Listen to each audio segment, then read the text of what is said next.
First నేను మా కోటి వర్క్షాప్కి వెళ్ళాను. అప్పుడు దాకా తెలియదు గుడకేశ అని. అక్కడే ఒక చిన్న ఎక్స్పీరియన్స్ అయింది. లాస్ట్ రోజు నేను 4:30 దాకా గుడకేశ చేశాను. తర్వాత కొంచెం బ్యాక్ పెయిన్ వచ్చి చైర్ మీదే ఇట్లా పనుకున్నాను ఎగునిద్రలాగా. అప్పుడు సార్ వచ్చారు. వచ్చి 9కి రాండి అన్నారు. సరే వెళ్తున్నాను. వెళ్తుంటే ఏ హాస్పిటల్ అని అడుగుతున్నారు. వెళ్తానే అంటే మహారాష్ట్ర యశోదర హాస్పిటల్ సార్ సోలాపూర్ అని చెప్తున్నాను. సార్ ముందు వెళ్తున్నారు, నేను వెనకీడితే వెళ్తున్నాను. తర్వాత ఎవరో వచ్చి లేపారు. లేకపోతే మళ్ళీ నాకు లైఫ్ టర్నింగ్ అయ్యేదేమో సార్ వల్ల. అదొకటి. తర్వాత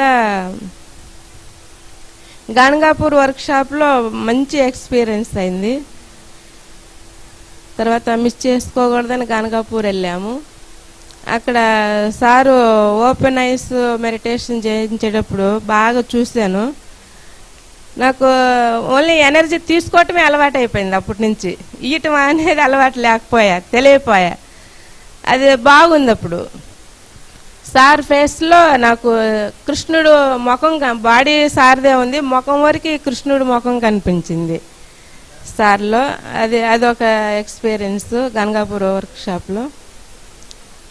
పోతే ఇక్కడ వర్క్షాప్లో మొన్న ఫస్ట్ రోజు అదే ఓపెన్ ఐస్ మెడిటేషన్ చేసేటప్పుడు తీసుకుంటున్నాను. అంతా నాకే కావాలన్నట్టుగా తీసుకుంటున్నాను ఎనర్జీ. తల వేడెక్కిపోయింది, ఇంకా తట్టుకోలేకపోయాను. బయటకు వెళ్ళి 2 గ్లాసులు వాటర్ పోసుకున్నా కానీ తగ్గలేదు. మళ్ళీ సార్కి అడిగాను. అడిగితే కొంచెం చిన్న స్టెప్ చెప్పారు, అది చేశాను, తగ్గిపోయింది. మళ్ళీ మొన్న మరుసటి రోజు చేస్తే చూడలేకపోయాను. మళ్ళీ ఎందుకులే గొడవ, మళ్ళీ తల వేడెక్కిపోయిద్దేమో, బాడీ వేడెక్కిపోయిద్దేమోనని. తర్వాత నిన్న మూవీ చూపించారు. ఇయ్యటము తీసుకోవటం. ఆ మూవీ చూశాక బాగా ఎక్స్పీరియన్స్ అయింది. సార్కి నేను ఇస్తున్నాను, సార్ ఇస్తున్నారు. బాగుంది. బాడీ మొత్తం తేలికైపోయింది. నాకు అంత బాగుంది. బాడీ అసలు ఉందో లేదో అనిపించింది. ఈ వర్క్షాప్లో బాగా ఎక్స్పీరియన్స్ అయింది. Thank you sir.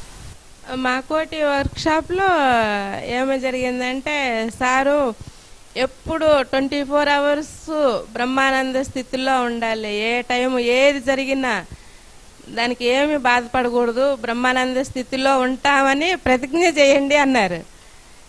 కానీ నేను చేయలేదు, అది చేయకుండా ఉన్నాను. తర్వాత ఎందుకో సార్ చూసి ఐఫై ఇస్తా, బ్రహ్మానంద స్థితిలో ఉంటావా ఎప్పుడు 24 గంటలు అంటే ఐఫై ఇస్తానన్నారు. సార్ మీతో మాట్లాడాలని అన్నాను. అంటే ముందు ప్రామిస్ చేయి, తర్వాత మాట్లాడన్నారు. అంటే లోపల బాధపడితేనే ప్రామిస్ చేశాను. చేసినందుకు ఏమైందంటే బ్రహ్మానంద స్థితిలోనే ఉంటున్నాను. అప్పటి నుంచి కొంచెం బాధ అనేది క్రమేణా తగ్గుతూ వచ్చింది. అది ఒకటి మంచి ఎక్స్పీరియన్స్. మన మనసులో ఏముందో సార్కి తెలిసిపోతుందేమో. ముందు ప్రామిస్ అయ్యి తర్వాత నేను పాటిస్తానంటా. నాకు చాలా బాగుంది అడ్వాంటేజ్గా. అదొకటి. మనం ఏమనుకుంటే అది గుడకేశలో డెఫినెట్గా జరుగుతుంది ఫ్రెండ్స్. అంతే. పాజిటివ్ అనుకుంటే పాజిటివ్ జరుగుతుంది, నెగిటివ్ అనుకుంటే మాత్రం క్షణం ఆలస్యం ఉండదు, ఎమ్మటే జరిగిపోతుంది. పాజిటివ్కి లేట్ అవ్వచ్చు కానీ నెగిటివ్కి మాత్రం ఒక క్షణం లేట్ ఉండలేదు. అది మాత్రం జాగ్రత్తగా మనం అవేర్నెస్ తోటి ఆలోచనలు చేయాలని మిమ్మల్ని అందరినీ కోరుకుంటున్నాను. Thank you masters.